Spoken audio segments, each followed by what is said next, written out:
आका फरमाते हैं जो इस महीने में किसी का रोजा इफ्तार कराए अल्लाह उसके गुनाह माफ कर देता है। और इसी पे बस नहीं फरमाया, और उसकी गर्दन आग से आजाद कर दी जाती है और उसको भी उसी कद्र सवाब मिलता है, उसको भी रोजा रखने वाले के बराबर सवाब मिलता है। और उस रोजेदार के रोजे में कोई कमी नहीं होती सवाब में। कुछ लोग इस नियत से भी किसी की दावत में रोजा इफ्तार करने नहीं जाते कि लोग सोचते हैं यार अगर हम रोजा इफ्तार कर लेंगे उसका खाकर तो उसको सारा सवाब मिल जाएगा, हमें नहीं मिलेगा। ऐसा नहीं है। आप कहीं इफ्तारी करोगे तो उसको भी मिलेगा, आपको भी मिलेगा, और आपके सवाब में कोई कमी नहीं होगी। अब यहां पर एक मुफक्किर की बड़ी प्यारी बात याद आती, फरमाया कि अगर एक बंदा चाहे तो एक एक दिन में 50-50 रोजे रख सकता है। कितने रोजे?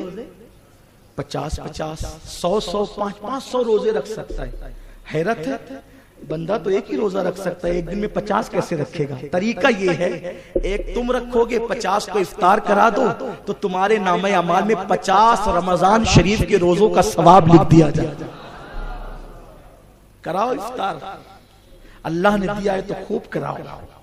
क्या बड़ी नेमत है, क्या महीना आ रहा है, सुभान अल्लाह।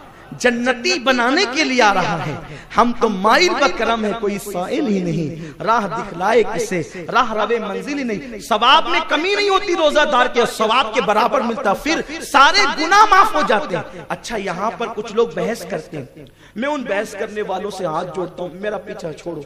लोग कहते हैं नफिल सिर्फ वो छोटे छोटे गुनाह माफ होते हैं। कौन से छोटे छोटे माफ होते हैं, बड़े माफ नहीं करता अल्लाह। मैं कहता हूँ खुदा के लिए आप अपनी तहकीक अपने पास रखें। हुजूर ने कह दिया ना गुनाह माफ होते हैं, हमारा ईमान है सब माफ होते हैं। हुजूर ने कैद नहीं लगाई, अब कोई कैद न लगाए, मेरे आका ने कह दिया हमारा ईमान है। और फिर हुजूर के कहने पे जो जैसा यकीन रखेगा उसको फैजान भी वैसा ही मिलेगा। बाज मुहक्किकीन ने कहा है ना कि जब कोई कब्र में जाता है, जब कोई मोमिन कब्र में जाता है तो उसको हुजूर की तस्वीर दिखाई जाती है। बाज लोगों ने कहा कि हुजूर की कब्र से और उसकी कब्र के दरमियान से पर्दे उठा दिए जाते हैं और वहां से दिखाया जाता है, उसकी कब्र से हुजूर की कब्र तक पर्दे उठाकर उसको वहां से दिखा दिया जाता है। तो किसी मुफक्किर ने कहा फिर वो 7 समुंदर कहाँ चले गए, वो सहरा कहाँ चले गए? इस तरह इस पे बहुत ले दे और बहस की लोगों ने। हम तो इश्क के बंदे हैं ना, मेरे इमाम ने कहा हम इश्क के बंदे हैं, क्यों बात बढ़ाई है? कोई कहता है तस्वीर दिखाई जाती है, कोई कहते हैं पर्दे उठाए जाते, कोई कहता है कि हुजूर खुद तशरीफ लाते हैं। अब इस पे फकीर का कहना यह है कि जो मौकिफ रखेगा, जो जैसा अकीदा रखेगा, जो रखेगा कि तस्वीर दिखाई जाती है उसको तस्वीर ही दिखाई जाएगी, जो कहेगा पर्दे उठाए जाते उसको पर्दे उठाए जाएंगे, और जो अकीदा रखेगा कि हुजूर तशरीफ लाते हैं तो हुजूर तशरीफ लाए। उनके करम से जैसी उम्मीद होगी फैजान वैसा ही मिलेगा।